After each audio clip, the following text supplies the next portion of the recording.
You're listening to the Aesthetically Speaking podcast, presented by Nextech. Hey guys, welcome to our first episode of the Aesthetically Speaking podcast. I'm your host, Tyler Terry, and today's episode is on the 5 med spa trends you need to be ahead of in 2024. Today, I have a very special guest. Her name is Robin Ntoh. Robin is the VP of Aesthetics at Nextech. Robin, welcome to the podcast. Thanks, Tyler. I'm really excited to be here today. Looking forward to being part of Aesthetically Speaking. Great opportunity for us to kind of learn more about aesthetics and engage more with our audience. Yes. Super excited to have you here. You and I have actually talked about this podcast and, dreaming it and building it for quite some time. I'd love for you to share a little bit about your background, what you love most about aesthetics, and just to tell us a little bit about you. So I've really worked in this industry for greater than 30 years. It's one of those things, got to give away the age a little bit here, but I started in a facial plastic surgery practice. And from there, just gained the basics of running a practice. And I learned all of the positions in the practice. So the insights of working for an aesthetic practice, also some components of the insurance world, simply because in facial plastics, there's still a lot of insurance around the ear, nose, and throat perspective. Beyond that, I started working for a company that many of you know as Canfield, which was back then called Mirror Software. So I gained a lot of insights in how you actually work around the photography world, and especially ingrained in the plastic surgery arena. Following a shift in what they were doing and they moved on and were acquired by Canfield, I went to work for myself. There was demand, I had opportunity, and so I started my own consulting business. And after 20 plus years, I decided that it was time to hang up my hat. And Nextech approached me and said, we really would like to look at how do we achieve more with our customers? How do we get for them the things that they need that are pivotal to their business, especially with the changing economics. And so they asked me to launch the consulting division. So a little bit more than 7 years ago, we started the Nextech Consulting Division, which was unique for a software company. Most software tech companies really focus on using external people to really focus on their niche and knowledge around that industry. And so we brought it in-house. And what better way to do it? Now we had not only just product experts, but we had a team of people that were practice management experts, and they were also experts just in that industry space. So when you think about the trifecta of how that really focused on improving the lives of our practices and what their needs were, incorporating the solutions that Nextech was really noted for in the aesthetics industry, it really made sense. And so 7 years later, we've grown to over 450 clients that use those services in many different levels.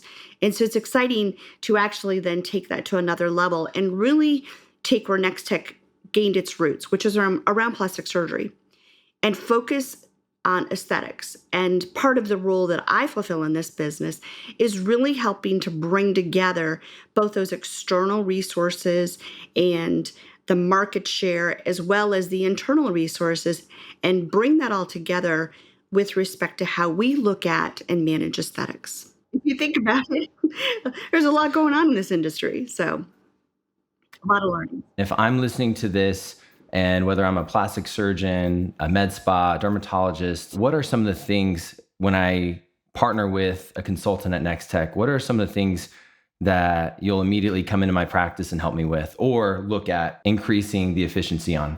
That's a great question. We really start with your current state. Where are you with the usage of your product? Are you gaining all the efficiencies that you can? So we start with something as simple as a health check. So we come in and the team will actually do some data polls, So a lot of times what we would find with practices is that they just didn't know things that they weren't using well or were using at all. There was modules or features that were just kind of sitting in the background, almost gathering dust, if you would say. So it was nice to actually show them that a lot of times the tools were already there. They just needed to understand how to use them better. A lot of times we also heard practices talk about data, and data is a big deal. Data is big in the industry. People are selling data. They're using data for different ways to understand the trends. But within your own practice, it was key to understand where data helps you. So a lot of times practices would come to us and say, my data is just really bad. I haven't done a good job of maintaining it. My teams have not necessarily been diligent in putting it in correctly. And so now I don't feel like I've got good data. Can I just start over? So we found opportunity there to teach the practices how to use some of the tools that were cleanup tools. And those cleanup tools really helped them get a foothold on data that was already there and still good, but just clean it up a little bit. So for example, think about referral sources. Think about how important those are to a practice. You think about, well, how much money do I spend on marketing? What is really gaining me, momentum? What leads are coming in? What leads are converting? Where do my leads convert better from? Are they converting better from, the web, or are they converting better from my physician referrals? What are the top trends that I'm seeing with my referral sources? But if I'm not putting a referral source on my patient or my leads when I put them in the system, then how do I get that information? Or maybe I've diluted those referral sources and just really taken a list that's really should be about 10 and made it about 25. So we would teach the practices how to use the tools within the software to clean those things up so that they could start utilizing that data. They really don't have to start over. They just had to learn how to use what was there and then teach your staff how to do it correctly. And so, Robin, in your 18 years at Nextech, I'd imagine you've seen innovation and growth in surprising places. Looking back, did you expect that non-surgical aesthetics would become so mainstream? I think it's always been there. If you think about what aesthetics really is, it's just really helping consumers attain the level of beauty that they are innately looking for. And so the market has always had that desire or need. The consumers have always looked for it. If you think about it, it's just human nature. And what has happened is that manufacturers and economics and social influences and something as simple as a pandemic have been drivers that have actually made it grow in different ways. The other thing that's really helped this grow and shift and change is just the generations that are part of the aesthetic market these days. If you think about it, we've got 5 different generations in the workplace, but we also have 5 different generations as aesthetic patients. And so aesthetics has always been there. It's just redefined itself. It's grown, it's changed, it's evolved, as it should and it would, based upon all of the different factors involved. When did you first see, wellness services like hormone replacement and, there's a lot of different things, IV? When did you first start to see those things being offered in aesthetics? The sleeping giant, wellness. Well, wellness has been around for many years. I think that we've seen it in different ways. There's the concierge medicine component. There's been, always a focus on weight loss. And we've seen, the different types of diets, the fads that have come and gone, those that have still stuck around, and then obviously the new things that have come into the marketplace. But wellness is definitely something that, again, not to reiterate something, but if you go back and think about the generations in the marketplace, especially Gen Z, they're very focused on mental awareness and mental health, and wellness is encompassing of that. And so it's natural that people start thinking about not just looking good, but feeling good. And wellness has so many components that are not going to be covered by insurance. You're not going to be able to go to your doctor because the doctors are not necessarily focused on preventative care. They're more focused on healing or treating what your ailment is. So if we think about how do I become proactive, just like we're proactive in beauty and we think about prejuvenation, that's another buzzword these days. How do I maintain or stay ahead of aging? People are starting to think about that from a wellness perspective. And so wellness has been there from the financial marketplace. I've seen the numbers. It's growing. But I also think that now you think about your med spas and your plastic surgery practices or dermatology aesthetic practices, they're starting to see, well, why not provide this because it complements the other services that I already offer? And so you're starting to see them lean in on some of those services and adding them into what their offerings are. And that makes sense because people don't necessarily want to have to go to 5 different places. If they can go to one place, make it a one-stop shop to really get the treatments they need. So I think what we're definitely going to see is as practices have the providers that are there to provide these services, they've got the the software and the systems and the SOPs in place to support them, as well as the staff that to help manage whatever efforts come in from leads or marketing efforts. Then I think you're going to start to see that there's real growth in some of our med spas and some of our other aesthetic practices. So as the industry is growing, we have patients becoming more aware and more excited about receiving treatments and receiving aesthetic treatments. But at the same time, we have medical professionals like ER doctors and nurses who are jumping into the industry because they are finding a passion for it. And maybe they're even passionate about it as a patient and it speaks to them. But we're seeing this growth in the number of practices opening, all while the number of patients that are wanting to be treated. So I'd love for your any thoughts or, feedback on that? Well, I think it's a natural career path for a nurse that wants to really understand or just participate in an area of beauty. I mean, that is definitely where there's opportunity, especially if they've become a nurse practitioner. One of the things that is ideal about nurse practitioners is that they don't necessarily have to practice under an MD or DO.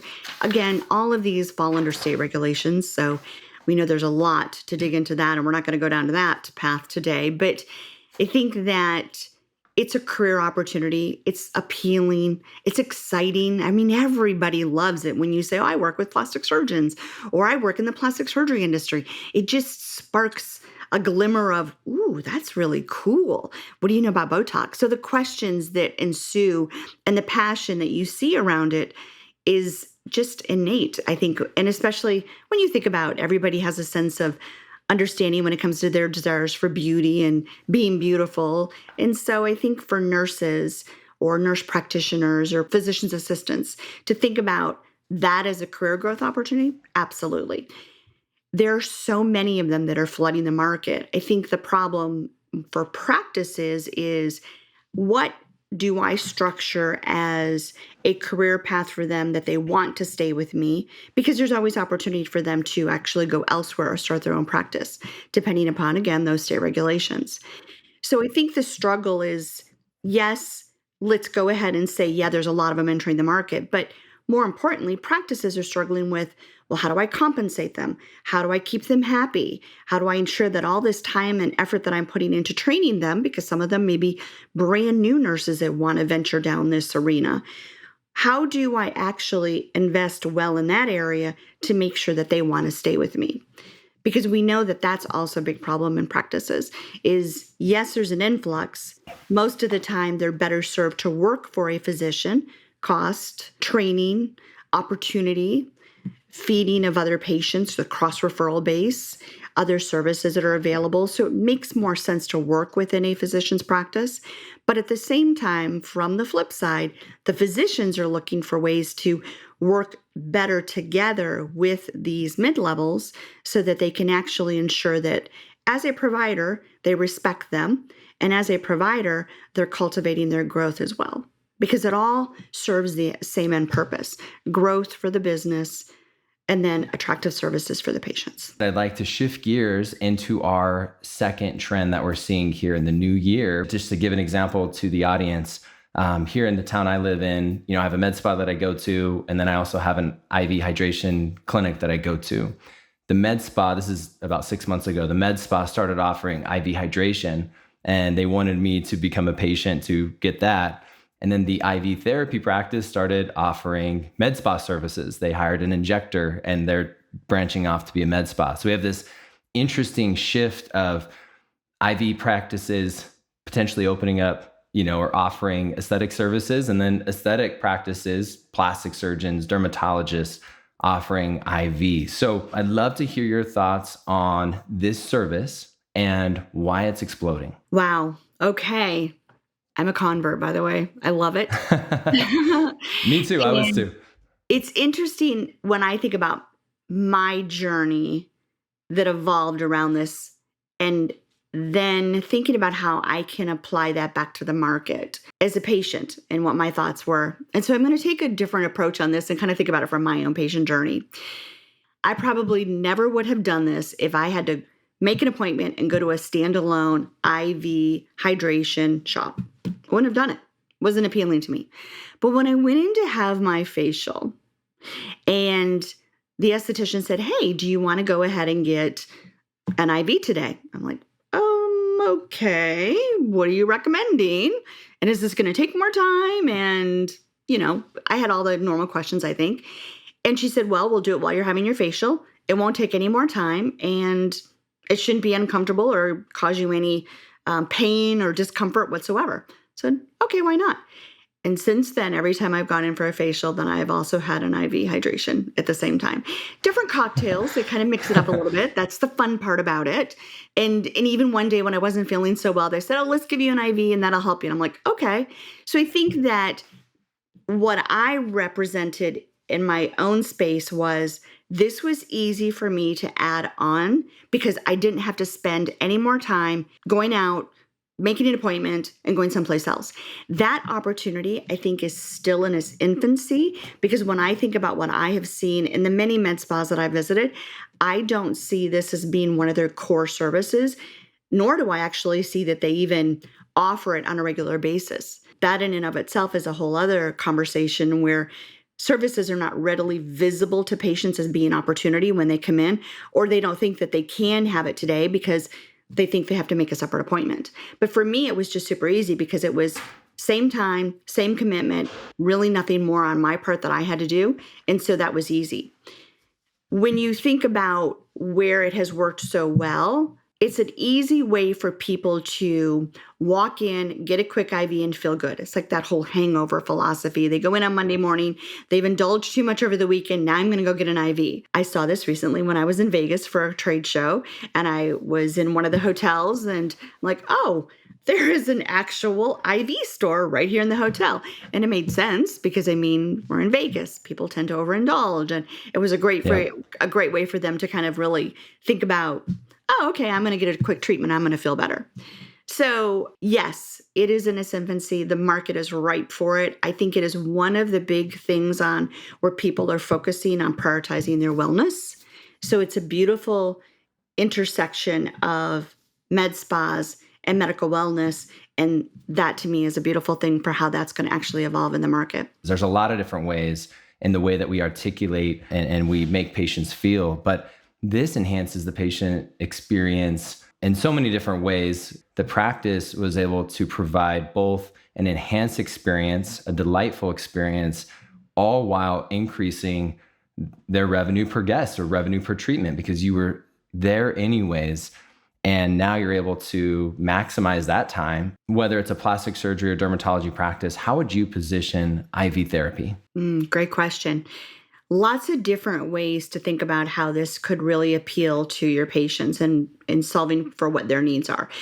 So for purely aesthetic services, it's just a great add-on. Everybody is dealing with, the exposure from whether it's the flu or the COVID or the change in seasons. So there's always opportunity to beef up your immune system. If you don't do it automatically with your daily intake of supplements, then here's another way to get it. The other thing that I think that is helpful is convenience. And so a lot of our patients in today's practices are looking for convenience. We see that with just things as important as online scheduling. So convenience, time management, efficiency, those things will all help practices help their patients gain more adoption for IV hydration therapy simply because they make it easy and they make it a service that is automatically aligned and done at the same time. So think about, I'm going to get my Botox and my filler and my IV at the same time. Automatically easy done for any type of hydrofacial or chemical peel treatment or even a laser treatment. Just get the IV started and they're good to go. Then you think about those practices that are doing more reconstructive, or they have a component of reconstructive, or even practices that might do more medically related type of procedures like breast implant removal. And you've got patients in this day and age that are focused on that medical wellness component of removing implants because of the risks that they've seen with that and the scares that they've seen. And there's a whole host of people out there that are really focused on the removal. Those people are very intentionally focused on wellness. And so they're looking for more natural solutions. And I think IV therapy would be a natural add-on service for these types of patients. So there's a lot of different ways that it can be incorporated as a simple add-on service that's going to, as you said, Tyler, increase their average encounter value. And everybody's looking for ways to increase their average encounter value without even having to do more work. And the margin for IV is huge. There's the cost is so low. There's just so much opportunity for practices to really increase their overall revenue from just adding on this service. And I think the other component of this is it's truly an add-on service. I think you can sell the packages, you can do the memberships, but there's a lot of opportunity in your just daily foot traffic that's coming in the office by just ensuring you've got opportunity to have someone that's available to start the IV. And if you've got that personnel that are available to do that, that's going to make a difference on the adoption and the availability of it for your patients, because they can easily not even think about making an appointment, walk in the door, hey, I know I'm getting my facial today, can I go ahead and get an IV? That should never be a no. It should always be absolutely, because you're not taking up any more square footage in your practice. You're just adding on to it. So I think it's just awareness, understanding of the patient type that really would need this service, and thinking about how do you socialize it amongst your staff and then just your patients. I know we're in the early stages. We're in the early years of IV therapy. A lot of people still don't know it. I bet, 4 to 5 of my neighbors wouldn't really know it still, which is amazing. A lot of, green space for practices to grow. But do you believe that over the years, patients will come to expect this as a standard in an aesthetic practice? Absolutely. I think it is such an easy add-on service. I think there's a lot of opportunity for practices to incorporate the right type of IV therapy for the patients, and understanding that there's obviously medical history and components of the patient history that they should understand, but good medical standards, good medical practices, it is absolutely an easy service to add on into any type of practice. And think about it, if you've already got those advanced practitioners in your practice, they're probably available to actually make this as part of one of the services that they offer. You may not even need to hire extra staff just to manage this. But again, if it becomes that much of an opportunity and you become that busy, definitely think about adding the staff on that can actually manage this as a service for your patients. So I want to shift gears and talk about the third trend, which is the boom in medical weight loss. So, a lot of us are hearing skinny shot or, Ozempic, Wegovy, semaglutide, so many different words and buzzwords out there that are talking about medical weight loss. What are your thoughts on this? What are you hearing? Where do you see this going? It's going to grow. I mean, the market has already reached about 1.1 billion, and that was in 2022. It's expected to reach 1.7 billion at the closeout of 2023. Those numbers have not come back yet. And it's expected to continue to grow at a rate of about 4.3% a year. So hard facts, but again, those numbers are definitely trending in the right direction to indicate growth. I also think that pharma has actually understood the opportunity here. And with that, we've had some recent announcements where the FDA has approved additional drugs for weight loss specifically. And that's coming off of what we've seen with Ozempic and Wegovy, and where that has actually evolved from being used or should have been used for medical indications, but then also became an opportunity for people to lose weight. And so people were finding creative ways to get their hands on that drug so that they could get into that program. Where I think the concerns are right now is that regulations are really not tight around this. I think that practices are launching this, but not really understanding how those patients need to be vetted and then managed appropriately. I think there's a lot of opportunity, but I think there's also opportunity for practices to really focus on making sure they're still remembering it's a medical indicator. It is a medical procedure. It's something that they want to follow the guidelines of medicine. So there's opportunity, but there's also some risk there if the practices aren't clearly intentional on how they manage this. With this trend in the new year and, plastic surgery practices that are, beginning to offer this, they're not used to patients coming in every month outside of, maybe for, injectables and filler or maybe some of the non-surgical. What are some solutions that can actually help those practices prepare for patients coming in on a monthly cadence or, any insights that you have there, Robin? I think that it's an opportunity. If you think about it, if I'm looking at growing my aesthetics practice, every time a patient comes in, especially if they're on some sort of prepaid program, they've already spent the money. And so when they come in, they don't feel like they're spending money a lot of times. So that psychology is there that, oh, I haven't spent any money. Oh, I can buy this new product or look at this service that's, maybe I add on IV today. So I think there's opportunity there for them to upsell, add more procedures to what the patients are already getting, and definitely turn it into revenue opportunity for the practice. What are some, successful ways that you've seen practices soft launch this type of service or really any type of service? I'd love for you to share that with our listeners. I think pharma's going to help propel that simply because they're probably going to do enough marketing that the consumers will look for it. And they will start researching for practices that are offering it. So just like Allergan did that with Botox, I think you're going to see that pharma will probably set the stage for this and prepare the way. It'll just be a matter of what practices build the process internally, get the team in place, and have the means to actually execute on it and launch it. Practices tend to just sometimes launch without having all of the boxes checked. And then there's, opportunity and risk associated with that. But the practices that really focus on doing it well, they're not going to lose out. There's so much opportunity in this market to manage weight loss for patients that I think that if practices just step back, focus on launching this correctly, they can have a very successful practice that brings patients in every month, provides that recurring revenue, grows opportunity for other services, builds the relationship with the practice. And obviously, there's opportunity for other procedures that will stem from patients that go through weight loss. Weight loss is weight loss. It doesn't reshape the body. So plastic surgery practices will look at this as an entry point into managing patients that are not good candidates for surgery now. Maybe their BMI is too high, but they go through a weight loss program that the practice actually provides. And then a year later, they're on the table having surgery because now their BMI is in a place that allows them to have surgery, and then they'll have better results with their surgery.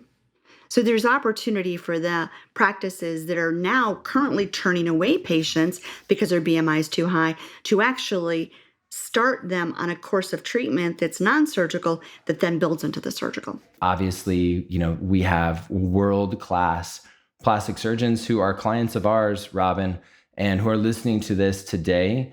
And they know this, but better than we do in terms of what they can do for those patients.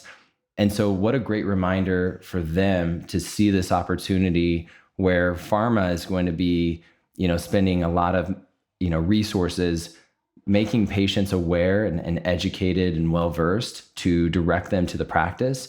But what an amazing opportunity for practices to take advantage of this and to prepare for it. And then when we talk about making sure that you are subtly and subliminally marketing to patients, not just outside of the walls of your practice, but inside the walls of your practice, making sure that you have a menu in the office. Because think anywhere that you go, if you go to a restaurant, how weird would it be if you didn't have a menu? And even if you go to that restaurant, maybe every year with your spouse for your anniversary and maybe a couple other times throughout the year, it would feel pretty weird not to have a menu. So when I've looked at practices, one of the biggest swings and misses that I've seen is they don't have a menu inside the doors. There's a menu on their website, but I want a menu in the practice. So this treatment can and should be put on that menu to make patients more aware and more educated. So, Tyler, it's interesting you talk about how the consumer gains insights with a menu in the waiting room, something that kind of gives them awareness. It's fascinating how still today I'll go into a practice and I'll sit in the waiting room and there's nothing for me to do but listen to what the front desk is chatting about. And it's intriguing. It's interesting. It could be not so good because it's, they're revealing patient information that they shouldn't be. That's, the HIPAA concern there. But people are looking for some way to be entertained. They're a little bit uncertain, especially if they're a brand new patient. They're a little concerned about what is going to happen once they walk through that door. What's on the other side of that door? We're all so used to, as physicians and providers and nurses and office administrators, we're so used to the day-to-day that we forget what it's like to be a new patient and sit in a waiting room and be a little timid and a little concerned and worried about what they're going to think. And so if you give them opportunity to feel more comfortable about who you are, what your practice offers, why not use that square footage that is so often larger than what it needs to be and focus on education? There's a lot of opportunity right there, and practices they think it takes too much effort to do it. There's so many tools out there. I mean, Tyler, I think about TouchMD and the tools that are there that provide great opportunity for people to learn in that waiting room, whether it's on, their own personal device or it's on a screen or a TV that they put in the waiting room. Lots of opportunity. We just think it's harder to do than it really is. One of my favorite examples of this is one of my friends, Dr. Joel Schlesinger in Omaha, Nebraska. He has TouchMD, but what he's done is he's created patient education stations in the waiting room. So he actually has his TouchMD system on what's called kiosk mode. And so if I'm a patient, I could walk up to this big 27-inch all-in-one touch smart computer, and I can actually begin just exploring through and looking at the different services. And you have this digital menu that's feeding relevant content. We even had a practice on Rodeo Drive who had a huge TV, and it had the ability for you to go up and walk up, just like Dr. Schlesinger did. But on Rodeo Drive, this plastic surgeon, right outside of the glass windows of his practice, you would be walking by and you can actually walk up to the screen, and it was TouchMD, and you can actually browse through the services, which was obviously a phenomenal experience. But yeah, one of the biggest swings and misses in an aesthetic practice is in-practice marketing, and making sure that that's a beautiful experience and not just relying on a pop-up banner that you got from Allergan or BTL, or not just relying on brochures that, the patient may or may not pick up and maybe they do put it in their purse and then they throw it away. But being able to have a beautiful experience that's as beautiful as your practice and everything about your practice. Thanks for listening to Aesthetically Speaking, the podcast where beauty meets business, presented by Nextech. Follow and subscribe on Apple, Spotify, YouTube, or wherever you like to listen to podcasts. Links to the resources mentioned on this podcast are available in your show notes. For more information about Nextech, visit nextech.com, or to learn more about TouchMD, go to touchmd.com. Aesthetically Speaking is a production of The Axis, TheAxis.io.